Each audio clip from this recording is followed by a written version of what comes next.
you can't help people. You can't help your family. You can't deliver on your responsibilities, I don't feel, without taking care of yourself. Welcome to the Business of Parenting podcast.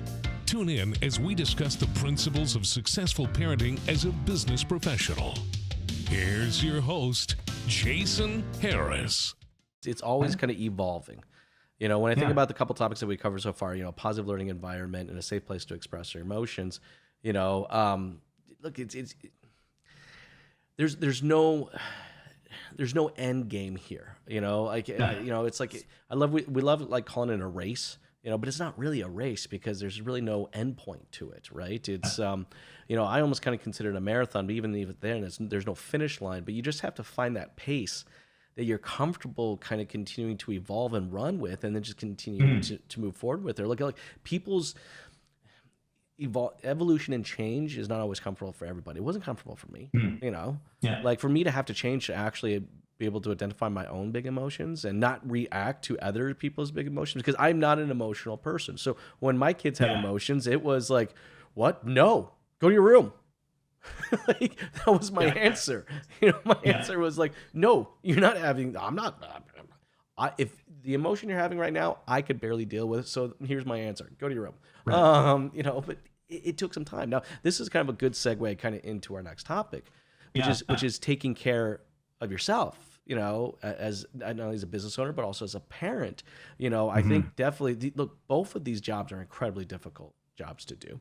Right. And, you know, I find, you know, in parenting and also in my business life, you know, I don't do a great job of taking care of myself, you know, and to your point, you know, working now home from COVID, it's worse, right? Yeah. There is no time break, you know, there's no, like, I mean, I'm eating lunch right here, right in front of this monitor, and I'm just continuing to work, right? Like, you know, there's, if I'm clocking out at the end of the day at 5:30, I'm literally walking right upstairs and go from one business to the other business. To the next. And there's no space in there in between, you know, where you can decompress for a little bit and stuff like that. So I'd love to kind of get your thoughts, you know, on how we can kind of take care of ourselves, not only as a leader in, you know, with our kids, but also just kind of a leader in business as well.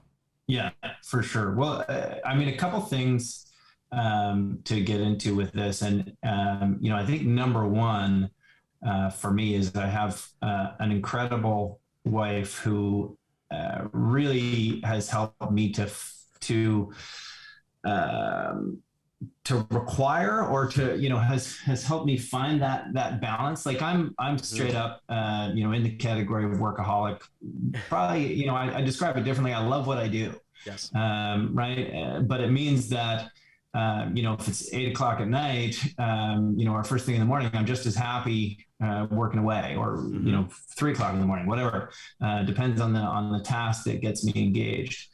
But, you know, I'm also a big believer in putting the, you know, back to the airline industry, putting your mask on before you put on the mask of the person sitting beside you. You can't help people. You can't help your family. You can't deliver on your responsibilities, I don't feel, without taking care of yourself. And, you know, I'm someone who is very aware of the stressors and the, you know, the things that can get in the way. I had an experience where it was my first role with a smaller company. My career started with Rogers and then with Post Media, or CanWest, formerly now Post Media. And I moved into an organization that was a small organization, and it was, you know, tricky kind of leadership situation that was my leader. I was there as chief revenue. And the stress levels, like I was walking the dog and having heart palpitations, right? Like walking the dog through the forest, like we live near the woods. Okay. So You're in this serene environment, you're walking the dog, the work day is over, everything should be fabulous. And I was dealing with heart palpitations. I'm like, this is not right. And I'm someone who grew up as an athlete and spent a lot of time very active. First part of my career was in the ski industry, and so no stranger to physical, but I wasn't as tuned into the mental aspect. So in my next role, I left that organization and not too long after joined a company that you're familiar with, Jason, called Speed Shift Media. Joined them and I got back into working out. I got back into eating right. I got back into, not having as much coffee and staying up as late at night as I was. But it took me about 6 to 9 months to realize that I needed one more thing, and that was mindfulness and meditation.